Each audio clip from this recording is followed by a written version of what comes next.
Brothers and sisters, welcome back again sa ating sharing for bread of God today. Napapasalamat ako kay Lord dahil na binigyan niya na naman ako ng pagkakataon upang na makapananaliksik sa mga nakasulat sa Biblia at aking natutuunan ng pansin yung buhay ni Mama Mary.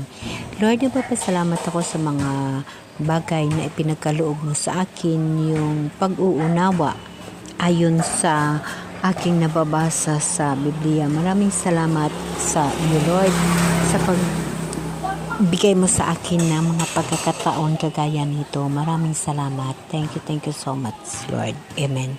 Okay, brothers and sisters, so, dahil ito na panahon kasi ng Immaculate Conception ni Mama Mary. So, sa atin bilang tao tayo sa mundo, lagi natin pinofokusan ang ating mahal na Diyos. Yes, of course, dahil siya ang Diyos. Siya yung ating tagapagligtas. Siya yung ating Diyos na nagbigay ng buhay sa atin at tumutulong sa atin. Ganon din si Mama Mary na pinili na ina ng ating mahal na Diyos. Siya yung pinaka-espesyal na babae sa buong mundo sa sanlibutan dahil siya ang nanay ni Jesus. So bilang si Jesus ay isang Diyos at lahat magagawa niya, si Mama Mary ay tinakda niya na magiging ina niya. So ang tanong sa ating mga sarili, brothers and sisters, sino ba si Mama Mary? Sino ba ang mama ni Mama Mary? Kung si Jesus ay ang mama niya, si Mama Mary, sino naman ang mama ni Mother Mary, no? Diba?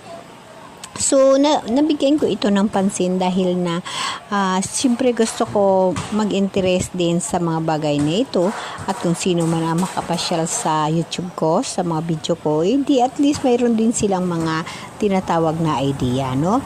Who is the mother of Virgin Mary? According to the Christian tradition, the mother of Virgin Mary is Saint Anne. She is the wife of Saint Joachim and is revered as the patron saint of mothers and grandmothers.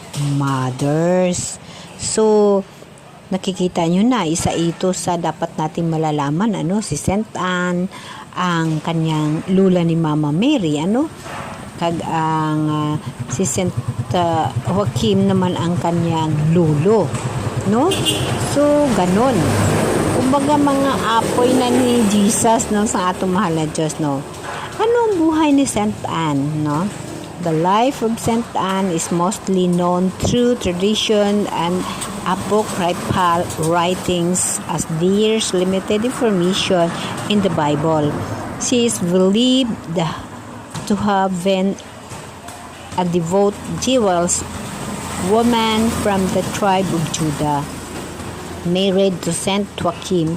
According to the tradition, Saint Anne and Joachim were childless until they were visited by an angel who promised them a child, and they were blessed with Mary, the mother of Jesus. Saint Anne is often depicted in art with Mary teaching her or reading to her. She is considered a model of motherhood and faith.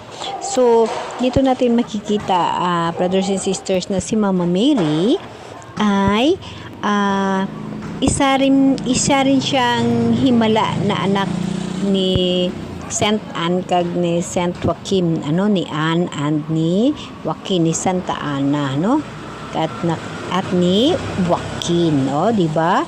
So ngayon ko lang nga ito nalalaman na ito pala sila ang parents ni Virgin Mary, at si Mama Mary ay isa rin palang banal dahil na itong mag-asawa na si Saint Anne at saka si Saint Joaquin ay hindi rin makaanak. So, through angels din ay ipinanganak si Mama Mary.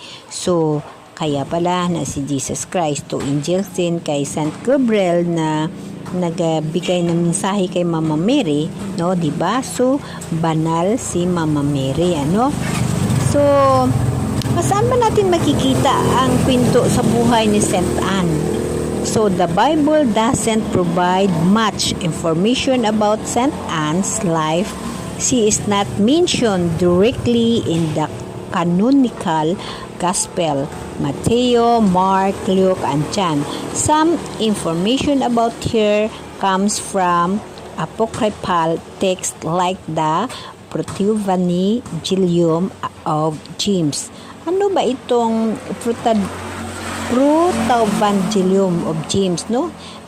Kaya dapat natin talaga malalaman yung mga bagay na ito, no? Kung hindi natin talaga pagtutukan ng pansin, hindi na natin ito mapapansin dahil na busy tayo sa buhay natin sa mundo kung ano man ang mayroon. Ngunit pagtutukan natin mga bagay na ito, malalaman natin ang espirituhano na buhay at makilala natin ang mama ni Mama Mary like me. Matanda na ako, malapit na ako mawala sa mundo na ito.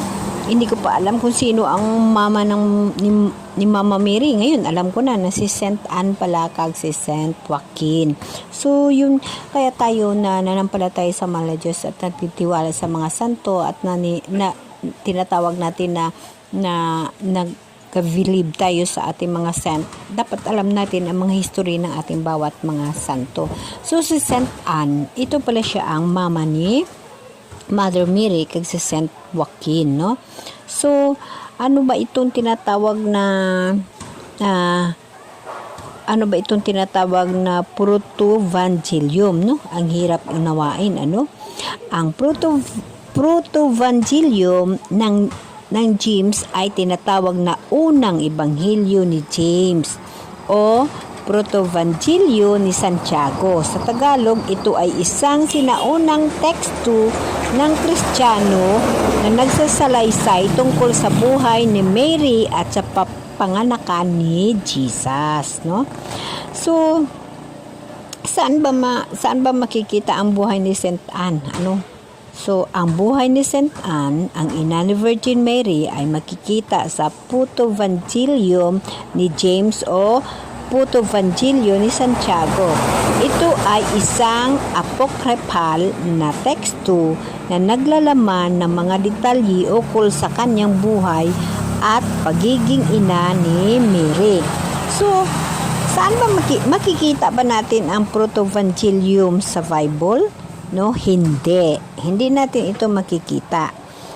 Ang Protevangelium ni James ay hindi bahagi ng Biblia. Ito ay isang apocryphal na teksto, ibig sabihin ay hindi ito kasama sa mga canonical na aklat ng Biblia. Yes, hindi naman talaga ito kasama kasi ito lamang ay history. Yung Biblia naman natin, iyon naman yung dapat natin tuunan ng pansin dahil yun ho yung mangyayari sa mundo. Yun ho yung darating na mangyayari sa mundo at yung mga bagay na nangyayari sa mundo, ang nangyayari na, ang kasulukuyan at ang darating. Yun ho naman yung sa atin sa mga Biblia natin. So yung pinananaliksik naman natin, ito naman yung buhay or kwento ng buhay or mga pinagmula ng buhay. So hindi talaga ito bahagi ng Biblia. So napakaganda na nalaman natin yung mga itong bagay, brothers and sisters. So dapat natin tuunan ng mga bagay yung mga ganitong mga history, ano. So for my next video, talakayin pa natin lalo ang buhay ni Saint Anne kag ni Saint Joaquin, kung ano silang mga patron at kung ano ang mga buhay-buhay hanggat sa makukuha natin yung mga kasagutan ng ating dapat malalaman. At least ngayon alam na natin na ang mama ni Virgin Mary ay si Saint Anne kag si Saint Joaquin ang kanyang papa, no? Siyempre tayo, may mga pinagmulan tayo, mayroon tayong mga lulo, mayroon tayong mga lula. So of course, ang ating mahal na Diyos, ang mother niya ay si Mama Mary.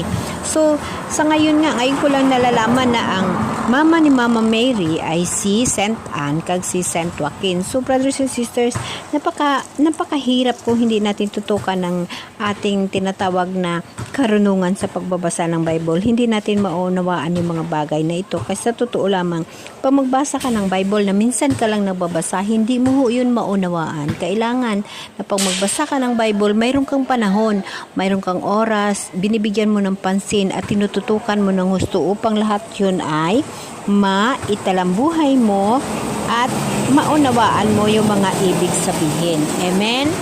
Amen.